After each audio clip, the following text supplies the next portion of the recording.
What's going on, everybody? It's your boy Dax. You already know what we got going on today, and it's about to be good. All right, so I got a few things that we're going to talk about today. First and foremost, this ain't got nothing to do with sports, but I heard a rumor, and it's just a rumor, but I got to talk about it. There's a possibility that Whataburger might be trying to come to the ATL. Bro, I'm hyped. I'm hype. I'm not even lying to you. I'm hype on that. All right. Brady, my boy Brady partying his behind off down there in Tampa. All right. We're going to talk about that. We're going to talk about a little bit of JJ Watt. Atlanta Falcons fans, please don't let's not go back in the past. We don't want no more aging players that used to be good. Not a disrespect to JJ Watt. I'm going to get into that. Russell Wilson trying to get out of Seattle, or maybe, or kind of. I'm mad at them. Not really. We'll talk about that too. So is it weird that Joel Embiid might be the MVP? Maybe? Kind of? Does anybody agree with me? Steph Curry, my boy is cooking in the Bay. We're going to talk about that a little bit. And then, let me see. What else we got? Jesus, my Miami Heat is off to a rough start. We're on a 4-game winning streak right now, but yeah, man. What is the Eastern Conference Finals? Like, what happened between then and now? Let's talk a little bit about that. Then Todd McShay came out with a very interesting mock draft 2.0. So we're going to talk about that. So without further ado, let's go ahead and jump on into it.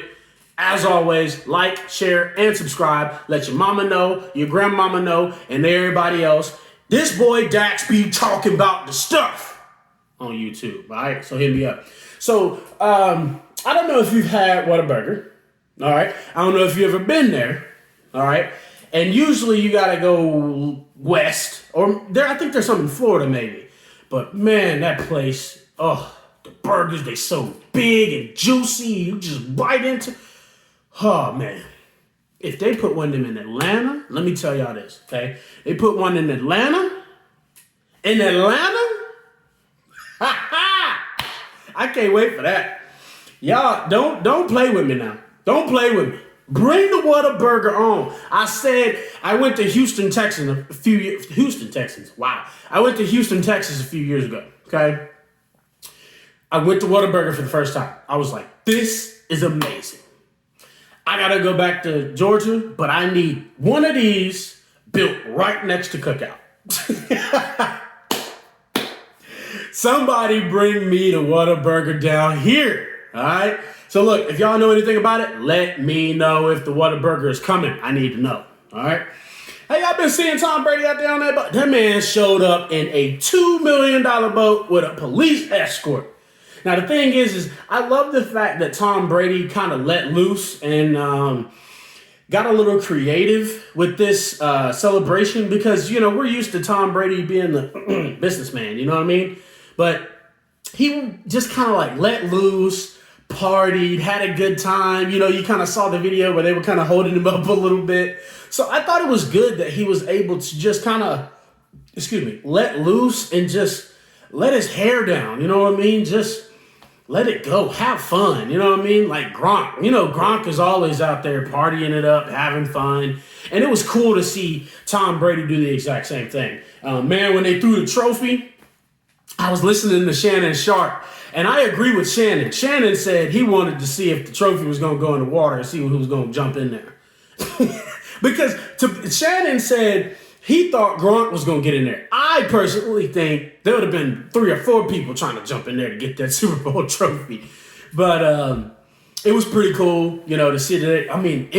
I think that's probably one of the coolest parades I've seen, because of course, when you watch the Super Bowl, after the Super Bowl, then they're always talking about, okay, here's the parade or whatever and stuff like that. And then when you're watching the parade, it's really cool to see what other people do.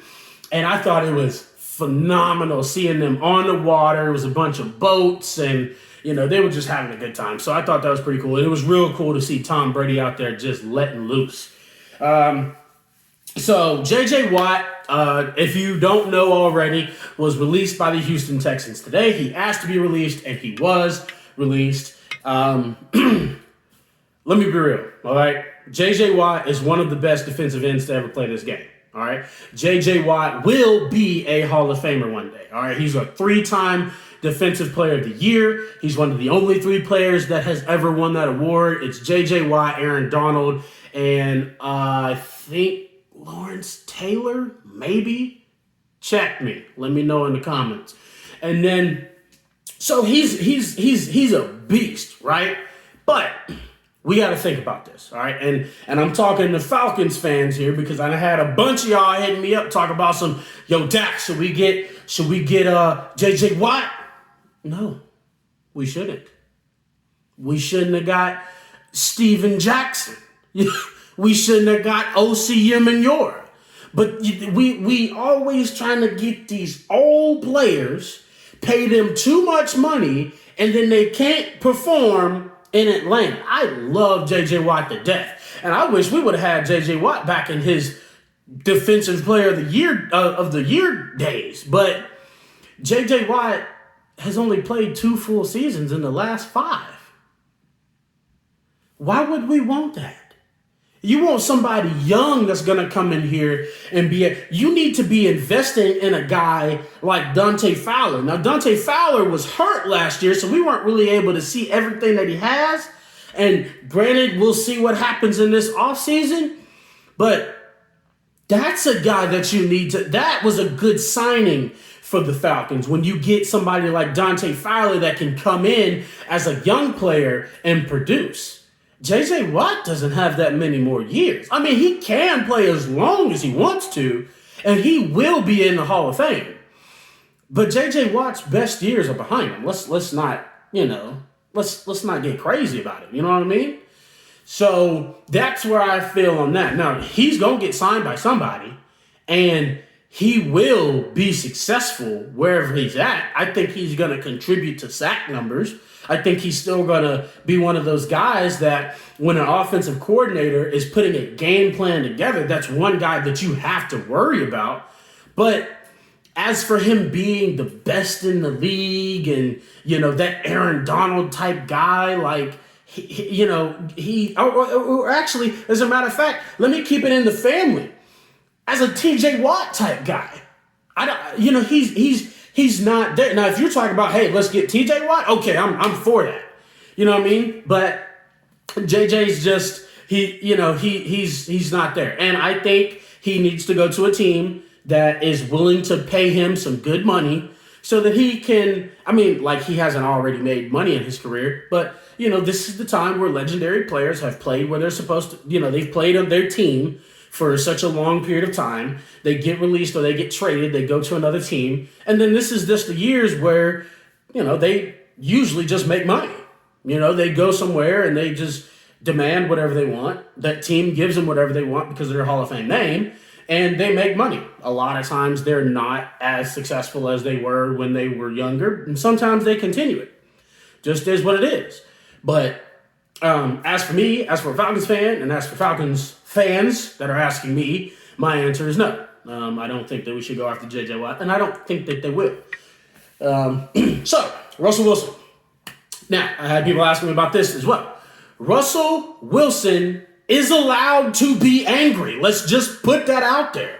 Russell Wilson is allowed to be frustrated. Russell Wilson is one of the best guys in the league, and I say guys as in like human beings. Okay, Russell Wilson doesn't argue. Russell Wilson doesn't fuss or fight or scratch. He just does what he's supposed to do. He comes in, he works, and then he leaves.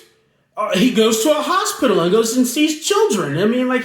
He's been, the ultimate pro's pro, as a lot of people like to say. But at the same time, Russell Wilson has been getting hit more than any quarterback in the league. He's been getting sacked more than any quarterback in the league. And as a Falcons fan, I know what it is to have your quarterback get sacked all the time. So the fact that I saw Russell Wilson had more sack numbers than Matt Ryan, that's insane. Because it seems like Matt Ryan's always on his back. So when you're watching Seattle games, like I have this past season and in the playoffs, Russell Wilson is always on his back, or he's always running for his life. And I understand for him thinking in his own mind of, okay, I need to protect my asset, which is me. I need to protect my brand, which is me. I got to be able to run after my kids and pick up my kids and play and do all kinds of stuff for the rest of my life. I can't get killed in the NFL. And if you are going to continue to go year by year and you're not going to build an offensive wall around me, what am I going to do? Everybody always says, man, this quarterback was this, only if he had an offensive line. The reason why Tom Brady is Tom Brady is because the coaches that he's played under and the organizations that he's played with understands that the most important thing for Tom Brady is to have an offensive line that will protect him. And if you go back to when Russell Wilson won the Super Bowl, I don't care how the Super Bowl shaked out. Yes, they had an amazing defense. The Legion of Boom was amazing, okay? But that offense was ridiculous. And they had an offensive line that could protect Russell Wilson, and Russell Wilson could be himself. So Russell Wilson being unhappy, I would be too. Now, does he come back to Seattle? Does he go to another team? I don't know. I've heard Raiders rumors. Raiders want everybody. Okay, I told a guy that today when he said, well, the Raiders are looking to get, quarterback. The Raiders want everybody. Okay, the Raiders just want somebody to come in and save that organization. And if I was a Raiders fan, I would too. And as a Falcons fan, I'm like, hold on now, Russell Wilson. But Russell Wilson's just one of those guys. Okay, but Russell Wilson's allowed to be unhappy. Russell Wilson is allowed to feel this way. All right. So who knows where Russell Wilson is going to play? I'll let you guys know if you follow my Twitter and my Instagram, if I hear any rumbles or anything like that. But, as for that, Russell, yeah, I would be mad too. I would be upset just like him. There's a lot of people that would be like, look, I'm not just upset. I'm demanding my way out of here. Like Deshaun Watson. Y'all going to rip the team up. You ain't going to I'm trying to get out of here. And Deshaun Watson's still trying to find his way out. All right, so now we move on. I'm going to do basketball last, so we don't go basketball, football, and do all that switcheroo. So Todd McShay 2.0 draft. I'm not going to go through the whole thing. I'm just focused on the top 4 picks because that's what everybody was talking about. So on ESPN, they were talking about how Todd McShay's 2.0 draft would be the first time in the common draft era that there would be the top 4 picks would be quarterbacks. Okay? That includes my Atlanta Falcons. So, these are the quarterbacks that he said was going to be taken. Trevor at first, Zach Wilson second, Trey Lance third, and then Justin Fields number 4. All right? Now, as a Falcons fan, that makes me excited because a lot of people don't think that Justin Fields is quite there, and a lot of people are like, wow, he's missing a couple of things. But I kind of feel like Justin Fields is one of those guys that you could possibly that would be better than people think. All right. And yes, he does sometimes kind of give me college quarterback vibes, but at the same time, he makes some decisions that really impress me. But Todd McShay says that Trey Lance has a better decision-making process than Justin Fields, and he sees more of the field than Justin Fields does. Now, that's a lot of fields. Fields, all right? But anyway, so Zach Wilson, of course, in his opinion, and in more people's opinion that I've seen, is more regarded as the second-best quarterback in this draft class. Now, how does all of that shake up? I don't really know. You can go back and watch my last video when I was talking about quarterbacks. I think to myself that it's Trevor, Justin, and then Mac Jones. And then you got Zach Wilson and Trey Lance. But a lot of people are starting to etch them up ahead. Now, granted, this is still all speculation. Now, don't get me wrong. If you haven't seen it, I will be retweeting some videos and I will be posting some videos.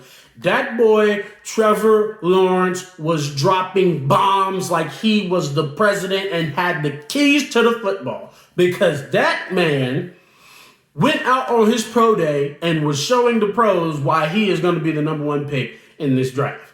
And you saw Urban Meyer talking about some good. So we'll see what happens, right?